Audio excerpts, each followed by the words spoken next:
Kamusta mga kabukyaw? Ngayong araw nga pala may outing na magaganap kaya tara samahan nyo kami sa mga kaganapan. Let's go!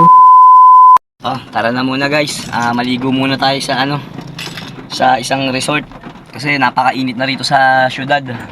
At ayun na nga guys, no? So paalis na kami niyan. Bali si Papa ang magdadrive. Andito ako ngayon sa likod kasama si Aldido. Nang syempre naamoy ko tong lechon kaya pinitik ko muna. Tinignan ko kung malutong. At eto nga, testingin na natin kung malutong.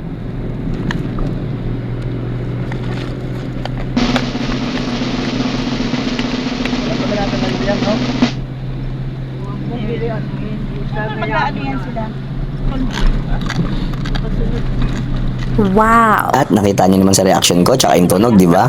Ngiting tagumpay. At itong katabi ko nga, sabi niya patikim din daw siya kaya pinilasan ko na rin ng balat. Pero sabi ko wag siya maingay baka marinig kami at gumaya silang lahat.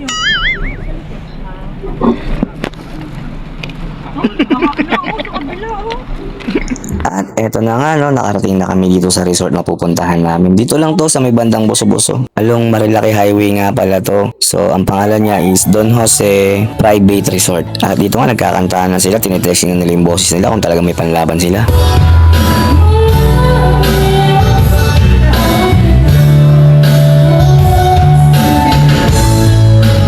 Sa punto nga na to, nagliguan na muna yung bisita ng pamangkin ko at eto na nga sila. Naglalanguyan na. Kami naman dito sa gilid ay nag-iiyaw pa ng mga panahon na yan kasi syempre para pandagdag na rin sa ulam namin. At syempre sinabayan na rin namin ng konting shot-shot para mas nakakagana nga naman mag-iyaw kapag may konting iniinom. Nakakatawa rin minsan kapag nagbabanding kayo buo ng family mo, no, kasama yung ibang kaibigan nyo tsaka yung mga mahal nyo sa buhay. No. Yun nga lang, nakakalungkot lang din kasi syempre nangyayari lang to kapag umuwi ang ate galing abroad, nagbabakasyon siya dito sa amin.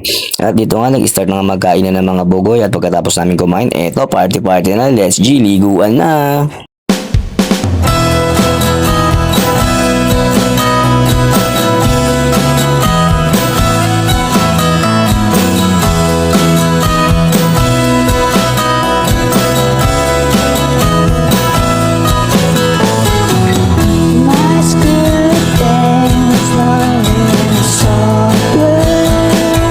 At sa punto nga na to, umaga na kaya kinuhaan ko muna yung sunrise. Ang sarap kasi sa mata niyan mga kabukyaw. Tapos ayun, habang naglilinis yung tagabantay, ang papa andun nagbi-billiards. Naglaro kami niyan sa billiards pero kailangan magluto muna ako para merong almusalin.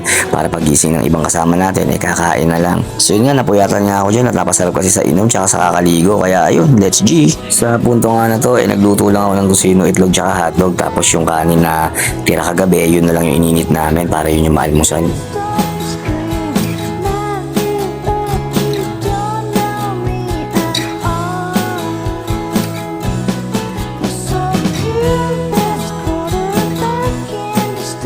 At after ko nga makaluto dyan, ito, nagsipahingahan na at alas 5, uwian na. Pero ito, bago kami umuwi, nag-picture-picture muna para syempre, souvenir na rin, di ba? At para meron kayong memories din na maiiwan at babalik-balikan tuwing bubuksan nyo yung mga cellphone nyo. At eto na nga, kuling pasili, pinakita ko na sa inyo yung buong venue nitong resort. So, ang ganda rin naman niya, private siya. So, inquire na lang kayo dun sa nabanggit kong pangalan ng resort. Tapos, basta safety naman, nasa inyo yung susi niyang gate na yan. So yun lang mga bukuya, maraming salamat sa natapos ng video na to. Ingat kayo palagi. Palagi kayo mag-ingat. Always fit and healthy. Mabuhay kayo. Babush!